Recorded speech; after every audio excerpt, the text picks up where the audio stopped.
Eden Hazard, please report yourself to the front office. My office. Because there's something I want to tell you. You suck, dude. You are not the same guy that Real Madrid purchased from Chelsea.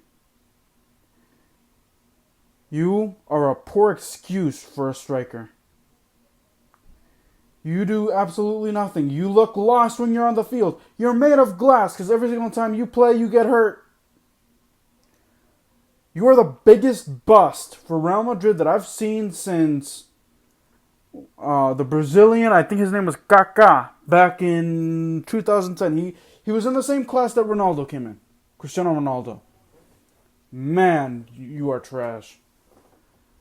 And here's the thing, I'd like to blame and Zidane, it is your fault for bringing him. Because instead of bringing Kylian Mbappe, who was available that year, mind you, you decide to go for a dude that gets hurt all the time? What a joke. You get rid of Gareth Bale, which rightfully so, I understand Gareth Bale didn't want to play for Madrid anymore if Zidane was going to be there. But,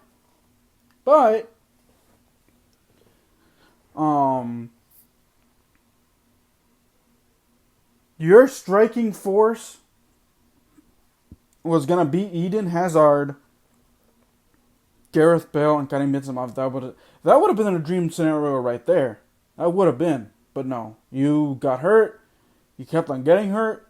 You keep on getting hurt. And also, by the way, Florentino Perez wants nothing to do with you anymore, by the way, because he wants you out of Madrid, because you are a waste of space. You are.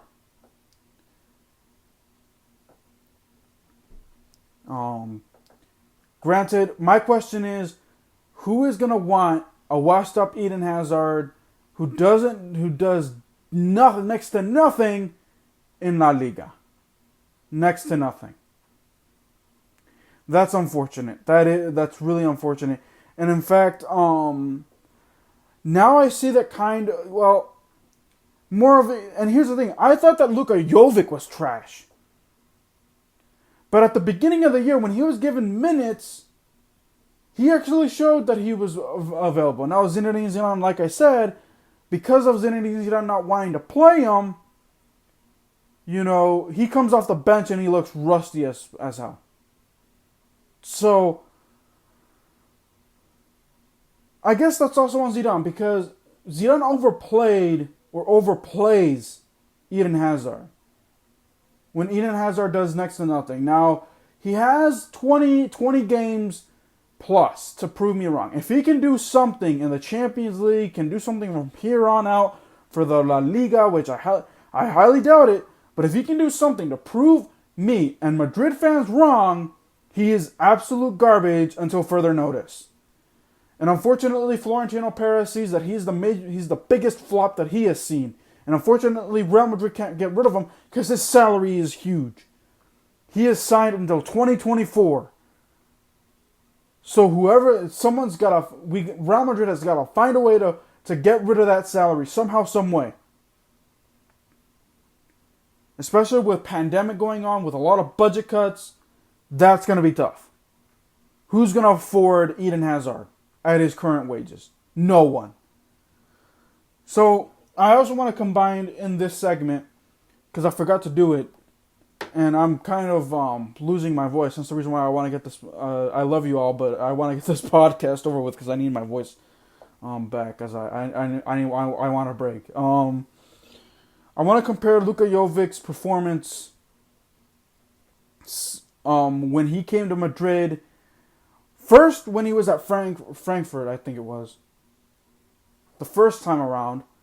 His performances at Madrid the last 2 years, and when he went back on loan back to Frankfurt.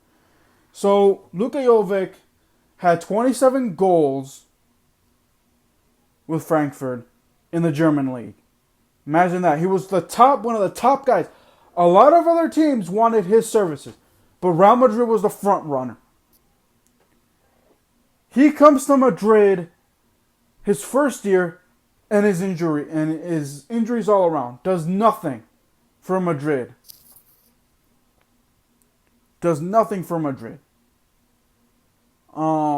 his first year.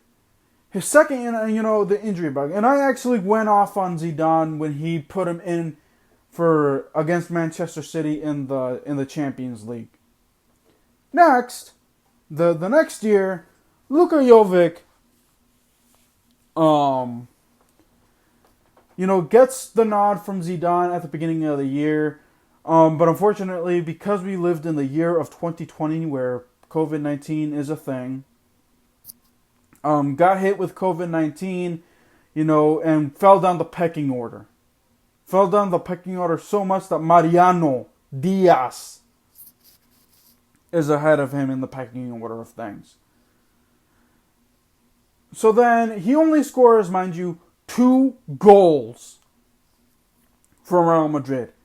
In the year and a half that he was here in Madrid, 2 goals. And Zinedine Zidane actually wanted him. But at the end of the day, Zidane didn't want to play him anymore. That's ridiculous. Because check this out. I think it was 65 minutes that because he went out on loan to Frankfurt again. So he's back in Germany. So now he's back there, and in 65 minutes he scored as many goals as he did in Real Madrid in the year and a half. So he has scored 2 goals with Frankfurt in 65 minutes. That to me is ridiculous. That to me is why I think Zidane should go. That is why I think Zidane is not the smartest manager to ever live. He needs help trying to figure this out. We're going to have to wait and see what happens in the summer transfer window. I know I spent most of the Real Madrid part of the podcast destroying and dismantling Zidane, but I just don't. He has not shown that he deserves to be here for Real Madrid to future to come. So I know that this was a Zidane-centered podcast over the players, but I just don't like the guy, and this week proved it. So, anyways, alrighty, guys, that should do it for me for this week for the Real Talk podcast. If you would like to watch the different clips, go over to my YouTube channel, Oscar Jose Montiel. The link will be down there in the description below. If you are on YouTube and you want to watch the full thing, watch me on different podcast platforms. It's Real Talk Podcast with Oscar Montiel. That is the name of the podcast that I selected. So, I would greatly appreciate it if you guys like the content, European soccer and Washington football team. Like my videos, subscribe to my channel if you're new, share the videos, turn on post notifications. I will see you guys next time.